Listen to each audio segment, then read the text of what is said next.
ವರ್ಷಗಳ ಬಳಿಕ ವಿಭಜನೆ ಆಗುತ್ತಾ ಪೊಲೀಸ್ ಇಲಾಖೆ 3 ವಿಭಾಗವಾಗಿ ವಿಂಗಡಿಸಲು ಗೃಹ ಇಲಾಖೆ ಮುಂದಾಯ್ತಾ? ಪಾಲಿಕೆ 5 ವಿಭಜನೆ ಆದ ಬಳಿಕ ಪೊಲೀಸ್ ಇಲಾಖೆ ಹೋಲ್ಡ್. ಮುಂಬೈ ಮಾದರಿಯಲ್ಲಿ ಕಮಿಷನರೇಟ್ ವಿಭಜನೆಗೆ ಚಿಂತನೆ ನಡೆಸಲಾಗ್ತಾ ಇದೆ. ನಗರದ ಸುರಕ್ಷತೆ, ಕಾನೂನು ಸುವ್ಯವಸ್ಥೆ ನಿರ್ವಹಣೆಗಾಗಿ ಕ್ರಮ ತೆಗೆದುಕೊಳ್ಳಲಾಗ್ತಾ ಇದೆ. 2 ಅಥವಾ 3 ಕಮಿಷನರ್ಗಳು ನೇಮಕ ಆಗೋ ಸಾಧ್ಯತೆ ಇದೆ. ಸಂಚಾರ ವಿಭಾಗಕ್ಕೆ ಪ್ರತ್ಯೇಕ ಡಿಜಿಪಿ ಅಧಿಕಾರಿಯ ನೇಮಕ ಮಾಡೋ ಬಗ್ಗೆ ಚಿಂತನೆ ಇದೆ. ಡಿಕೆಶಿ, ಪ್ರಿಯಾಂಕ್ ಖರ್ಗೆ, ಶಾಲಿನಿ ರಜನೀಶ್ ಆಯುಕ್ತರಿಂದ ಸಭೆ. ಕೆಲವೇ ದಿನಗಳಲ್ಲಿ ಸರ್ಕಾರದಿಂದ ಅಂತಿಮ ಆದೇಶ ಹೊರಡಿಸುವ ಸಾಧ್ಯತೆ ಇದೆ. ಗ್ರೇಟರ್ ಬೆಂಗಳೂರು ಆಯ್ತು ಈಗ ಪೊಲೀಸ್ ಇಲಾಖೆಯ ಸರದಿ.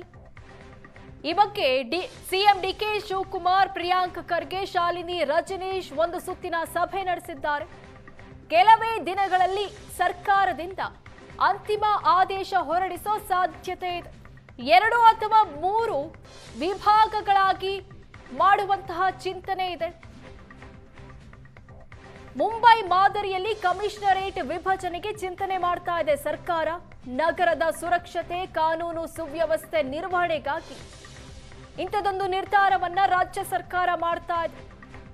2 ಅಥವಾ 3 ಕಮಿಷನರ್ಗಳ ನೇಮಕ ಮಾಡೋ ಸಾಧ್ಯತೆ ಇದೆ. ಈಗಾಗಲೇ ಪಾಲಿಕೆ ವಿಭಜನೆಯಾಗಿದೆ. ಅದೇ ರೀತಿ ಪೊಲೀಸ್ ಇಲಾಖೆಯನ್ನು ವಿಭಜನೆ ಮಾಡುವ ಚಿಂತನೆಯಲ್ಲಿ ಸರ್ಕಾರ ಇದೆ. ಈ ಬಗ್ಗೆ ಒಂದು ಸುತ್ತಿನ ಸಭೆ ಇದೆ. ಕೆಲವೇ ದಿನಗಳಲ್ಲಿ ಅಧಿಕೃತ ಆದೇಶ ಹೊರಡಿಸುವ ಸಾಧ್ಯತೆ ಕೂಡ ಇದೆ. ಸಂಚಾರ ವಿಭಾಗಕ್ಕೆ ಪ್ರತ್ಯೇಕ ಡಿಜಿಪಿ ಅಧಿಕಾರಿಯ ನೇಮಕ ಮಾಡೋ ಬಗ್ಗೆ ಚಿಂತನೆ ನಡೆಸಲಾಗ್ತಾ ಇದೆ. ಆಯುಕ್ತರಿಂದ ಈಗಾಗಲೇ ಸಭೆ ಕೂಡ ನಡೆದಿದೆ.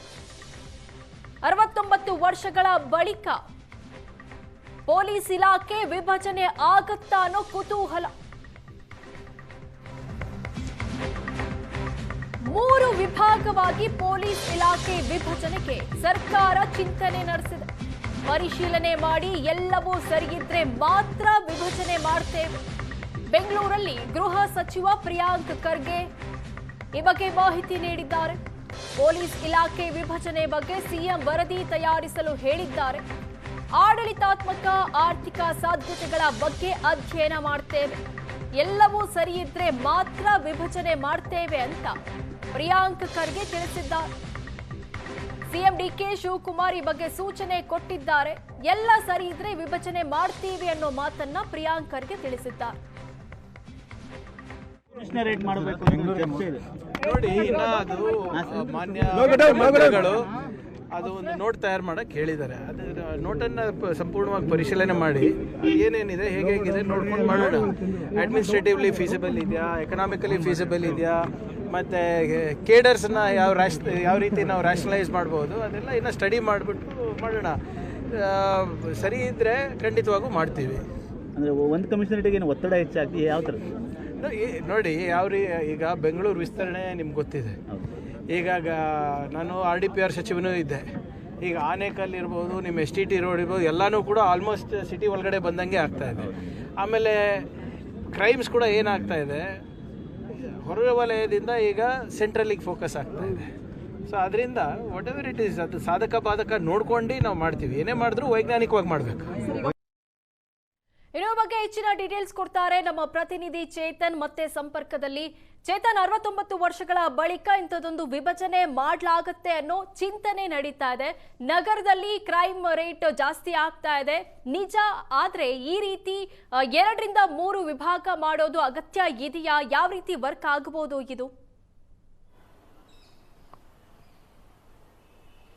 ವಿನುತಾ, ಯಾಕಂದರೆ ಈ ಕಮಿಷನರೇಟನ್ನು ಬೇರೆ ಬೇರೆ ಭಾಗಗಳನ್ನಾಗಿ ಮಾಡಬೇಕು ಅಂತ ಅಂದ್ಬಿಟ್ಟು ಈ ಹಿಂದಿನ ಸಿದ್ದರಾಮಯ್ಯ ಅವರ ಸಂಪುಟದಲ್ಲೂ ಕೂಡ ಒಂದಷ್ಟು ಚರ್ಚೆಗಳಾಗಿತ್ತು. ಈ ಹಿಂದೆ ಹೋಮ್ ಮಿನಿಸ್ಟರ್ ಆಗಿದ್ದಂತಹ ಪರಮೇಶ್ವರ್ ಅವರು ಕೂಡ ಈ ಬಗ್ಗೆ ಒಂದು ಚಿಂತನೆಯನ್ನು ಒಂದಷ್ಟು ನಡೆಸಿದ್ರು. ಆಲ್ರೆಡಿ ಇಡೀ ಭಾರತದಲ್ಲಿ ದೆಹಲಿ ಮತ್ತು ಮುಂಬೈಯಲ್ಲೂ ಕೂಡ ಒಂದು ಕಮಿಷನರೇಟ್ ಏನಿದೆ ಟೋಟಲ್ 3 ಮಾಡ್ಕೊಂಡಿದ್ದಾರೆ. ಒಂದು ನೇವಿ ಮುಂಬೈ, ಥಾಣೆ ಮತ್ತು ಮುಂಬೈ ಅಂತ ಅಂದ್ಬಿಟ್ಟು ಬೆಂಗಳೂರಿನ ಕಮಿಷನರೇಟನ್ನು ಕೂಡ ಅದೇ ರೀತಿ ವಿಭಜನೆ ಮಾಡಬೇಕು ಅಂತ ಅಂದ್ಬಿಟ್ಟು ಒಂದು ಸರ್ಕಾರದ ಮಟ್ಟದಲ್ಲಿ ಚಿಂತನೆ ಆಗಿರುವಂಥದ್ದು. ಅಂದರೆ ಬೆಂಗಳೂರು ಡೇ ಬೈ ಡೇ ಬೆಳೀತಾ ಇದೆ, ತುಂಬ ದೊಡ್ಡದಾಗಿ ಬೆಳೀತಾ ಇದೆ. ಆಲ್ರೆಡಿ ಬೆಂಗಳೂರು ತಮ್ಮ ಒಂದು ರೂರಲ್ ವ್ಯಾಪ್ತಿ ಏನಿದೆ ಅದಕ್ಕೂ ಮೀರಿ ಬೆಳೀತಿರುವಂಥದ್ದು. ಸಹಜವಾಗಿ ಇವಾಗ ಆಲ್ರೆಡಿ ಟೋಟಲ್ ಬೆಂಗಳೂರಿನಲ್ಲಿ ಟ್ರಾಫಿಕ್ಕು ಸೇರಿದಂತೆ 15ಕ್ಕೂ ಹೆಚ್ಚು DCPಗಳು ಇವಾಗ ಆಲ್ರೆಡಿ ಇದ್ದಾರೆ. ಹೀಗಾಗಿ ಕ್ರೈಮ್ ಕಂಟ್ರೋಲು ಮತ್ತು ಸಂಚಾರ ನಿಯಂತ್ರಣ ಈ ಎಲ್ಲ ಅಂಶಗಳನ್ನು ಏನು ಪರಿಗಣನೆಗೆ ತೆಗೆದುಕೊಂಡು 1963ರಲ್ಲಿ ಬೆಂಗಳೂರಿನ ಕಮಿಷನರೇಟನ್ನು ಆಗಿನ ಸರ್ಕಾರ ಮಾಡಿತ್ತು.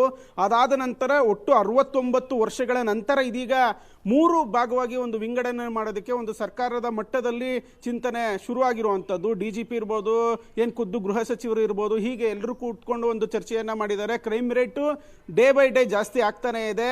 ಎಲ್ಲ ಕ್ರೈಮ್ ರೇಟ್ರಿಗೂ ಕಂಟ್ರೋಲ್ ಮಾಡಬೇಕು ಅಂತಂದರೆ ಈ ರೀತಿಯಾಗಿ ಮಾಡಬೇಕು ಅನ್ನೋದು ಒಂದು ಚಿಂತನೆ ಶುರು ಆಗಿರುವಂಥದ್ದು. ಆ ರೀತಿ ಒಂದು ಆಗಿದ್ದೇ ಆದಲ್ಲಿ ಬೆಂಗಳೂರು ಈಗಿರುವಂತಹ ಕಮಿಷನರೇಟ್ ಏನಿದೆ ಒಟ್ಟು 3 ಭಾಗಗಳಾಗಿ ವಿಂಗಡಣೆ ಆಗುತ್ತೆ. ವಿಂಗಡಣೆ ಆಗಿ 3 ಭಾಗಗಳಿಗೂ ಕೂಡ ಒಬ್ಬ ಸಪ್ರೇಟ್ ಕಮಿಷನರನ್ನು ಕೂಡ ನೇಮಕ ಮಾಡಲಾಗುತ್ತೆ. ಸಪ್ರೇಟ್ ವ್ಯವಸ್ಥೆ ಕೂಡ ಇರುವಂಥದ್ದು. ಅಂದರೆ ಬೆಂಗಳೂರು ಡೇ ಬೈ ಡೇ ಬೆಳೀತಾ ಇದೆ, ಮತ್ತು ಕ್ರೈಮ್ ರೇಟ್ ಜಾಸ್ತಿ ಆಗ್ತಾ ಇದೆ, ಸಂಚಾರ ನಿಯಂತ್ರಣ, ಹೀಗೆ ಈ ಎಲ್ಲ ಅಂಶಗಳನ್ನು ಇಟ್ಕೊಂಡು ಮತ್ತು ಜನಸಂಖ್ಯೆ ಆಧಾರದ ಮೇಲೆ ಆಲ್ರೆಡಿ ಬೆಂಗಳೂರಲ್ಲಿ ಏನು ಒಂದು ಅಂದಾಜು 1.5 ಕೋಟಿಗೂ ಅಧಿಕ ಜನಸಂಖ್ಯೆ ಇವಾಗ ಆಲ್ರೆಡಿ ಇದೆ. ಬೇರೆ ಬೇರೆ ರಾಜ್ಯಗಳಿಂದ ಇಲ್ಲಿ ಬಂದಿದ್ದಾರೆ, ಬೇರೆ ಬೇರೆ IT-BT ಕಂಪ್ನಿಗಳೆಲ್ಲವೂ ಕೂಡ ಇಲ್ಲಿರುವಂಥದ್ದು. ದೇಶದ ನಾನಾ ರಾಜ್ಯಗಳಿಂದ, ನಾನಾ ನಗರಗಳಿಂದ ಇಲ್ಲಿಗೆ ಸಹಜವಾಗಿ ಉದ್ಯೋಗವನ್ನು ಅರಸಿ ಬರ್ತಾರೆ. ಹೀಗಾಗಿ ಕ್ರೈಮ್ ರೇಟ್ ಕೂಡ ಜಾಸ್ತಿ ಆಗ್ತಾ ಇದೆ, ಕಂಟ್ರೋಲ್ ಮಾಡೋಕ್ಕಾಗ್ತಾ ಇಲ್ಲ. ಹೀಗಾಗಿ 3 ಕಮಿಷನರೇಟ್ ವ್ಯಾಪ್ತಿಯನ್ನ ಮಾಡೋದಕ್ಕೆ, ವಿಭಜನೆಯನ್ನ ಮಾಡೋದಕ್ಕೆ ಚಿಂತನೆಯನ್ನ ಮಾಡಿರುವಂಥದ್ದು. ಆ ಬಗ್ಗೆ ಒಂದು ದೊಡ್ಡ ಮಟ್ಟದಲ್ಲಿ ಚರ್ಚೆ ಕೂಡ ಆಗುತ್ತೆ. ಅದಾಗಿದ್ದೇ ಆದಲ್ಲಿ 69 ವರ್ಷಗಳ ನಂತರ ಬೆಂಗಳೂರಿನ ಕಮಿಷನರೇಟ್ ಏನಿದೆ ಒಟ್ಟು 3 ಭಾಗಗಳಾಗಿ ವಿಭಜನೆಯಾಗಲಿದೆ. ವಿನುತಾ, ಥ್ಯಾಂಕ್ ಯು ಚೇತನ್ ನಿಮ್ಮೆಲ್ಲ ಡೀಟೇಲ್ಸ್ಗೆ.